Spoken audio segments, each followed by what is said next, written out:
நேயர்கள் அனைவருக்கும் வணக்கம். சக்தி ஜோதிடம் வழியாக உங்களை சந்திப்பது உங்கள் வழிகாட்டி ஜோதிடர் கைரேகை ஜாதகம். அதாவது கைரேகை ஜோதிடத்தை மிக எளிமையாக உங்கள் கையை பார்த்தவுடன் புரியும்படி கற்றுக் கொடுத்து கொண்டு வருகிறோம். இன்றைய தலைப்பு என்னவென்றால் எதிரி, எனிமிஸ். நம்ம கைரேகை ஜோதிடத்தில் எதிரிகள் உண்டா அப்படின்னா ஈஸியாக கண்டுபிடிச்சிடலாம். நம்ம போர்டுக்கு வந்துடுவோம். இப்போ நம்ம கையை பார்க்குறோம். நம்ம கையை பார்த்தோன்னே எதிரிகள் உண்டா இல்லையா அப்படிங்கிறத ஈஸியாக கண்டுபிடிச்சிடலாம். அதனால் என்ன பிரச்சனை வருகிறது அப்படிங்கிறதையும் கண்டுபிடிச்சிடலாம். இப்போ நம்ம எதிரி உண்டா இல்லையாங்கிறதுக்கு முதல்ல நம்ம செவ்வாய் மேட்டை ஆராய்ச்சி பண்ணணும். இது கீழ் செவ்வாய், இது மேல் செவ்வாய். அதாவது இந்த இருதய ரேகை இருக்கு இல்லையா, இருதய ரேகை, புத்தி ரேகை, இதுலேருந்து பாருங்க, இதில் ஆரம்பிச்சு இது வரைக்கும் செவ்வாய் மேடு தான். இது வரைக்கும் செவ்வாய் மேடு தான். இந்த செவ்வாய் வந்து கீழ் செவ்வாய், மேல் செவ்வாய், மத்திய செவ்வாய், சமவெளி செவ்வாய், சமவெளி, 3 பகுதி இருக்கு. இதுல உங்களுக்கு செவ்வாய் மேடு நல்லா உயர்வா இருந்தாவே அவர்களுக்கு சகோதர ஒற்றுமை இருக்கும், நிலபலம் இருக்கும், சொத்து இருக்கும், அந்த மாதிரி நல்ல விசேஷமான குணங்கள்லாம் இருக்கும். சண்டை குணமும் இருக்கும், கோபம், வீரம், நல்ல ஒரு 2-3 மேடுமே நல்லா உப்பலா இருக்குன்னு வச்சுங்க. அவர்கள் நல்ல திறமையாக இருப்பதற்கு வாய்ப்பு உண்டு. எல்லா திறமையும் அவர்களுக்கு இருக்கும். இன்னும் சொல்ல போனா குடும்பத்தில் அவர்கள் பேச்சுக்கு எதிர்பேச்சு இருக்காது. நல்ல திறமையா வேலை செய்வாங்க, எல்லா வேலையும். இந்த மாதிரி இருக்கிறதுக்கு வாய்ப்பு இருக்கு. இதுல ஒரு முக்கோண அமைப்பு இருந்ததுன்னா, இப்ப இந்த செவ்வாய்மேட்ல ஒரு முக்கோணம் இருக்குதுன்னு வச்சுங்க. செவ்வாய்மேட்ல ஒரு முக்கோணம் இருந்ததுன்னா இராணுவத்தில் மிகப்பெரிய உயரிய பதவி கிடைப்பதற்கு வாய்ப்புகள் உண்டு. இந்த மாதிரி மேல் நோக்கின ரேகைகள் இருந்ததுன்னா ஒரு சிறப்பான வெற்றி பெறுவதற்கு வாய்ப்பு உண்டு. சதுரம், இந்த செவ்வாய் மேட்ல கீழ் செவ்வாயில் இருந்தாலும் மேல் செவ்வாயில் இருந்தாலும் சதுரம் இருந்தால் பாதுகாப்பு. அதாவது சண்டையை சமாதானம் செய்கிறது, சண்டை வெற்றி பெறுவது, இந்த மாதிரி சமாதானத்தை குறிக்கக்கூடியது இந்த சதுரம். மித்த எந்த குறிகள் இருந்தாலும் சண்டையினால் காயம், பிரச்சனை வருவதற்கு வாய்ப்புகள் உண்டு. இப்ப இன்னொரு விஷயம், ஒன்று முக்கியமான விஷயம் நான் சொல்றேன், பார்த்துங்க.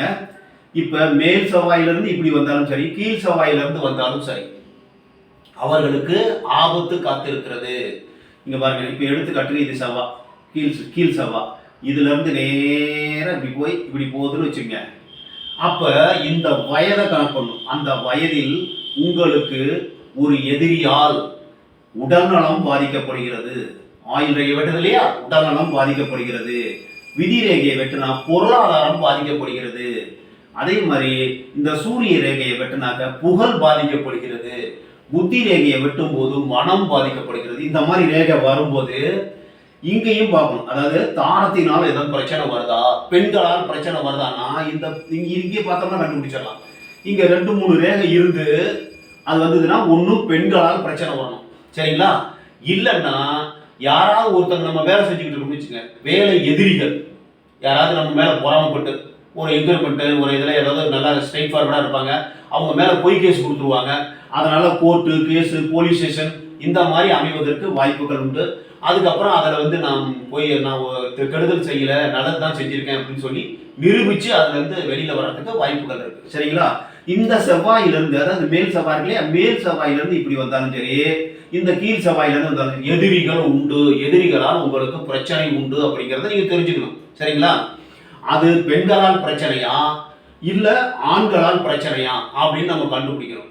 இப்ப செவ்வாய் மேட்ல இருந்து வந்ததுன்னா அதே எதிரி, அதாவது பெண்ணா இருந்தால் பெண் எதிரி, ஆணா இருந்தால் ஆண் எதிரியால் உங்களுக்கு பிரச்சனை உண்டு. அதே மாதிரி சுக்கிர மேட்ல இருந்து ஒரு ரேகை இப்படி கட்டாகும் சார். கட்டாச்சுன்னா அதாவது எதிர்பாலினம், ஆணா இருந்தால் பெண் எதிரி, பெண்ணா இருந்தால் ஆண் எதிரி வருவதற்கு வாய்ப்பு உண்டு. எதிரிகள் உண்டா இல்லையா நம்ம கையை பார்த்து கண்டுபிடிச்சிடலாம். அதே மாதிரி நம்ம செவ்வாய் வந்து சேவை, செவ்வாய்னாவே சேவை, கோபம், சண்டை உண்டா, சச்சரவு உண்டானா இந்த செவ்வாய் மேட்ல வளைகுறியோ இல்லை இன்டூ மார்க்கோ இல்லை ஸ்டார் மார்க்கோ இருந்தால் சண்டையினால் காயம் ஏற்படுவதற்கு வாய்ப்புகள் உண்டு. எச்சரிக்கையாக இருக்க வேண்டும். நம்ம செவ்வாய் மேட்டை பார்த்துட்டு, செவ்வாய் மேட்டு ரேகையை பார்த்துட்டு வாழ்க்கையில முன்னேறுவாரா இல்லை சண்டை சச்சரவு வருமா, எனிமி உண்டா, எனிமியினால பிரச்சனை உண்டான்னு ஈஸியாக கண்டுபிடிச்சிடலாம். இதை நீங்கள் பாருங்க, உங்க கையை பாருங்க. உங்க கையில இந்த மாதிரி ரேகைகள் இருந்தால் கண்டிப்பாக உங்களுக்கு எதிரிகள் உண்டு. ஒன்று பெண்களால் இருக்கும், இல்லைன்னா வேலை செய்கிற இடத்துலையோ இல்லை தொழில் செய்கிற இடத்துலையோ யாராவது எதிரினாலும் உங்களுக்கு பிரச்சனை ஏற்படுவதற்கு வாய்ப்பு உண்டு. அதனால போலீஸ் ஸ்டேஷன், கோர்ட்டு இந்த மாதிரி போறதுக்கு கூட வாய்ப்பு உண்டு, காயம் ஏற்படுவதற்கு கூட வாய்ப்பு உண்டு. இதுக்கு பாருங்கள். மற்றும் ஒரு சிறப்பான காணொலியில் உங்களை சந்திக்கும் வரை உங்கள் வழிகாட்டி ஜோதிடர் கண்ணன். வணக்கம்.